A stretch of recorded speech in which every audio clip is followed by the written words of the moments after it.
వారిని మాత్రమే ఓట్లు వేయడానికి లోపలికి పంపిస్తున్నటువంటి సందర్భాలు అయితే కనిపిస్తూ ఉన్నాయి. చాలామంది ఫోన్లు తీసుకొస్తూ ఉండడంతో తిరిగి వాటిని ఇంట్లో పెట్టి రావడం, ఆ తర్వాత లేకపోతే చుట్టుపక్కల ఉండేటటువంటి తమ ఫ్రెండ్స్కో లేకపోతే సన్నిహితులకో బంధువులకు ఇచ్చి రావడం, ఇవన్నీ కూడా ప్రజెంట్ జరుగుతున్నటువంటి సందర్భం. సో ఏదేమైనప్పటికీ పోలింగ్ అయితే మాత్రం చాలా ప్రశాంతమైన వాతావరణంలో కొనసాగుతుంది. గత 2 గంటలు అంటే 9:30 గంటల ప్రాంతంలో ఎన్నికల సంఘం ఎంతవరకు ఓట్లు నమోదయ్యాయి అనే అంశాల గురించి ఒక పర్సంటేజ్ వెలువరించింది. అయితే 10% ఓట్లు పోలైనట్టుగా ప్రస్తుతం తెలుస్తూ ఉంది. సో ఇంకా ఈ పోలింగ్ శాతం మెరుగుపడుతుందంటూ కూడా ఇప్పటికే అభ్యర్థులంతా కూడా ఆశాభావాన్ని అయితే వ్యక్తం చేస్తూ ఉన్నారు. కొన్ని పోలింగ్ బూత్లు క్యూ లైన్లలో ఓటర్లతో కనిపిస్తే కొన్ని పోలింగ్ బూత్లు మాత్రం ప్రస్తుతం వెలవలిబోతూ కనిపిస్తున్నటువంటి సందర్భం అయితే కనిపిస్తుంది. చాలామంది వయోవృద్ధులు కూడా ఓట్లు వేయడానికి వస్తూ ఉన్నారు. వారు కొంత ఇబ్బందులు పడుతూ ఉన్నారు. అయితే చాలా పోలింగ్ స్టేషన్లో వారికి ప్రత్యేకమైనటువంటి ఏర్పాట్లను చేశారు. ఆ ఏర్పాట్లలో భాగంగా వీల్ చైర్లు, ఆ తర్వాత వాలంటీర్లు కూడా వారికి ఏర్పాటు చేస్తున్నారు. సో మీరు చూపిస్తున్నటువంటి విజువల్స్లో కనుక చూస్తే వికలాంగులు వృద్ధులు ఎక్కువగా కనిపిస్తున్నటువంటి పరిస్థితి ఉంది. సో ఎక్కడ కూడా యువకులు ఎక్కడ కూడా ఈ పోలింగ్లో పార్టిసిపేట్ చేస్తున్నటువంటి దాఖలాలు అయితే కనిపించట్లేదు. సో కొన్ని పోలింగ్ బూతులు వెలవెలబోతున్నాయని చెప్తున్నారు. సో కొన్ని అంటే పోలింగ్ జరుగుతున్నటువంటి ప్రాంతాల్లో కేవలం వీల్ చైర్లలో వస్తున్నటువంటి వృద్ధులు, అలానే వీల్ చైర్లో వస్తున్నటువంటి వికలాంగులు, అలానే కొంతమంది వృద్ధులు మాత్రమే కనిపిస్తున్నారు, మహిళలు మాత్రమే కనిపిస్తున్నారు. కానీ సో ఎక్కడ కూడా యువకులు కానీ లేదా ఇతరత్ర వాళ్ళకి ఎవరు కూడా కనిపిస్తున్నటువంటి పరిస్థితి కనిపించట్లేదు.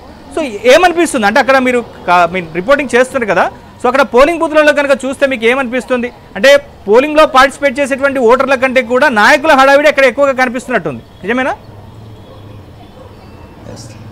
ఇప్పటి వరకు కూడా మనం చాలా పోలింగ్ బూత్లను తిరిగాం. సుమారుగా సింహభాగం పోలింగ్ బూత్లలో ఓటర్లంతా కూడా ఎక్కువగా మధ్య వయస్కులు ఉంటూ ఉన్నారు. తర్వాత వయోవృద్ధులే ఎక్కువగా ఉంటున్నారు. వీరే తమ ఓటు హక్కును వినియోగించుకోవడానికి చాలా వరకు కూడా ముందుకు వస్తున్నటువంటి సందర్భం. మనం ప్రస్తుతం చూపిస్తున్నటువంటి ఎల్లారెడ్డి కూడా ప్రాంతంలో కూడా చాలా ఎక్కువ మంది అలాంటి వారే ఉంటూ ఉన్నారు. ఇప్పటి వరకు వయోవృద్ధులు వస్తున్నటువంటి నేపథ్యంలో వారిని పోలింగ్ బూత్లోకి తీసుకుని వెళ్ళడానికి వీలుగా ప్రత్యేకంగా వాలంటీర్లను ఏర్పాటు చేశారు. తర్వాత వీల్ చైర్లను ఏర్పాటు చేసి వారిని తీసుకుని వెళ్తూ ఉన్నారు. కానీ యూత్కు సంబంధించినటువంటి పార్టిసిపేషన్ మాత్రం చాలా తక్కువగా ఉందంటూనే కనిపిస్తుంది. అయితే ఉదయం నుంచి కనీసం మినిమం ఒక 10 పోలింగ్ బూత్లకు వెళ్ళినప్పటికీ కూడా అక్కడ ప్రతి చోట కూడా యూత్కు సంబంధించినటువంటి పార్టిసిపేషన్ అయితే చాలా తక్కువనే కనిపించింది. చాలామంది భార్యాభర్తలు వస్తూ ఉన్నారు, తర్వాత మధ్య వయస్కులు వస్తూ ఉన్నారు, తర్వాత వయోవృద్ధులు వస్తూ ఉన్నారు. కానీ ఎక్కడ కూడా యూత్ కావచ్చు లేకపోతే ఇప్పుడే కొత్తగా ఓటర్లుగా నమోదైనటువంటి వారు కావచ్చు ఎక్కడ కూడా రానటువంటి పరిస్థితి అయితే స్పష్టంగా కనిపిస్తుందంటూ కూడా చెప్పుకోవచ్చు. అయితే ఓటు హక్కును వినియోగించుకోవడానికి వీలుగా ఇప్పటికే పలు రకాల అవగాహన కార్యక్రమాలు ఎన్నికల సంఘం అధికారులు నిర్వహించినప్పటికీ కూడాను ఎక్కడ ఆ దిశగా సత్ఫలితాలు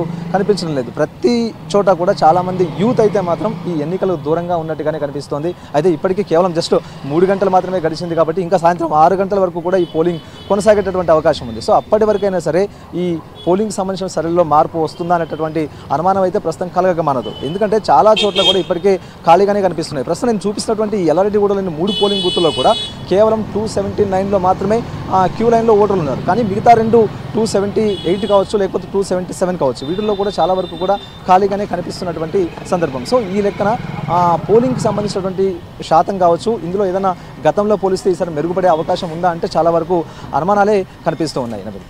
సో అంటే గత సాధారణంగా అసెంబ్లీ ఎన్నికల సందర్భంగా అలానే లోక్సభ ఎన్నికల సందర్భంగా హాలిడే డిక్లేర్ చేస్తారు. సో సెలవు రోజు కాబట్టి ఆ పోలింగ్లో పాల్గొనేందుకు కొంత అనువుగా సౌకర్యవంతంగా ఉంటుందని చెప్పని భావిస్తుంటారు. మరోవైపు ఇదే హాలిడేస్ని వాళ్ళు సరదాగా గడపడం కోసం ఫ్యామిలీస్తోని బయటికి వెళ్ళడం వల్ల ఈ పోలింగ్ శాతం మందకొడిగా జరుగుతున్నటువంటి అభిప్రాయం కూడా ఎప్పుడు కూడా మనకు వెలువడుతుంటుంది. సో మొత్తం మీద ఈసారి కేవలం హైదరాబాద్లో ఈ యొక్క జూబ్లీ హిల్స్కు మాత్రమే ఉప ఎన్నిక జరుగుతుంది కాబట్టి, సో కేవలం ఈ ప్రాంతంలో మాత్రమే హాలిడే ఉంది కాబట్టి, సో ఇక్కడ ఓటర్లుగా నమోదైనటువంటి వాళ్ళు ఇతర ప్రాంతాల్లో పనిచేస్తారు కాబట్టి మరి వాళ్ళు ఓటు హక్కును వినియోగించుకుంటారో లేదో అనేటువంటిది మనకి ఇప్పుడే చెప్పలేము. ఎందుకంటే సాయంత్రం 6 గంటల వరకు కూడా సమయం ఉంది కాబట్టి.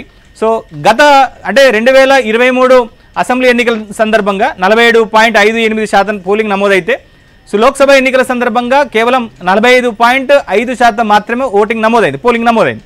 సో మరి ఈసారి ఎంత పోలింగ్ శాతం నమోదవుతుందో చూడాలి. సో ఇప్పటివరకైతే ఆ పోలింగ్ బూతుల దగ్గర మనకు ఉదయం ఒక అరగంట గంట పాటు కొంత వాతావరణం అంటే పోలింగ్ సందర్భంగా అక్కడ పోలింగ్ కోసం ఓటేయడానికి వచ్చినటువంటి వాళ్ళు కొంత కనబడ్డప్పటికీ కూడా సో సమయం గడుస్తున్న కొద్దీ కూడా అన్ని పోలింగ్ బూతులన్నీ కూడా వెలవెలబోతున్నటువంటి పరిస్థితి కనిపిస్తోంది. సో ప్రధానంగా ఈసారి ఈ ఎన్నికల్లో అంటే హైదరాబాద్లో ఎప్పుడు ఎన్నికలు జరిగినా ప్రధానంగా ఓల్డ్ సిటీలో కనుక చూస్తే సో మైనారిటీలో ఓటింగ్ పర్సెంటేజ్ 28% మించి కూడా మనకు కనిపించదు. సో ప్రధానంగా మనకు కనుక చూస్తే ఓల్డ్ సిటీలో ఇప్పుడు ఎంఐఎం గెలిచినటువంటి 7 స్థానాలతో పాటుగా మిగతా ప్రాంతాల్లో మైనార్టీలు ఎక్కువగా ఉండేటువంటి ప్రాంతాల్లో మరి అన్యాయంగా 12-13% మాత్రమే పోలింగ్ నమోదైనటువంటి నియోజకవర్గాలు ఉన్నాయి, డివిజన్లు కూడా ఉన్నాయి, పోలింగ్ సెంటర్స్ కూడా ఉన్నాయి. సో ప్రధానంగా ఇటు ఈ జూబ్లీహిల్స్ అసెంబ్లీ నియోజకవర్గంలో ముఖ్యంగా బోరబండ కావచ్చు, రహమత్ నగర్ కావచ్చు, షేక్పేట కావచ్చు, ప్రధానంగా ఈ 3 డివిజన్లలో ఎక్కువ శాతం మైనార్టీలు ఉంటారు. అంటే దాదాపుగా 70% పైగా మైనార్టీలు ఎక్కువగా ఇక్కడే ఉంటారు. సో ఈసారి అంటే దాదాపుగా 135,000 మంది మైనార్టీలు ఇక్కడ ఉన్నారు కాబట్టి సో ఈ 135,000 మంది మైనార్టీల్లో ఎంతమంది ఓటు హక్కును వినియోగించుకుంటారు? ప్రధానంగా ఇటు మైనారిటీల లక్ష్యంగా ఇటు బీఆర్ఎస్ అలానే కాంగ్రెస్ పార్టీ ఎన్నికల ప్రచారాన్ని జోరుగా జరిపింది. ప్రధానంగా అజారుద్దీన్కి కాంగ్రెస్ పార్టీ మైనారిటీ కోటా నుంచి మంత్రి పదవి ఇచ్చింది. సో మరోవైపు బీఆర్ఎస్ పార్టీ ఒక మైనారిటీ నేతను కాంగ్రెస్ పార్టీకి సంబంధించినటువంటి స్థానిక కార్పొరేటర్ వల్లనే ఆయన చనిపోయాడు కాబట్టి ఆయన భార్యను తీసుకొచ్చి ఎన్నికల ప్రచారంలో బీఆర్ఎస్ పార్టీ ఎన్నికల ప్రచారం నిర్వహించింది. సో మైనారిటీ ఓటర్లను ఆకర్షించడం కోసం ప్రధానంగా కాంగ్రెస్ బీఆర్ఎస్ పార్టీ పాటలన్నీ కూడా పడింది.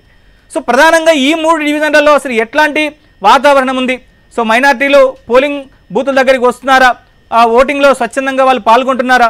సో గతసారి అంటే క్రితంసారి ఏ విధంగా పోలింగ్ నమోదైందో ఈసారి కూడా అంతే శాతం నమోదవుతుందా, లేదా కొంతమంది స్వచ్ఛందంగా ఈసారి పోలింగ్లో పాల్గొంటున్నారా చూడాలి. సో అక్కడ మా ప్రతినిధులు ఉన్నారు, మనం అక్కడికి రహమత్ నగర్కి వెళ్దాం. మా ప్రతినిధి నరేష్ ఉన్నారు. సో నరేష్తో మాట్లాడదాం. సో నరేష్, సో ఏంటి ముఖ్యంగా ఇటు మైనారిటీలు ఎక్కువగా ఉండేటువంటి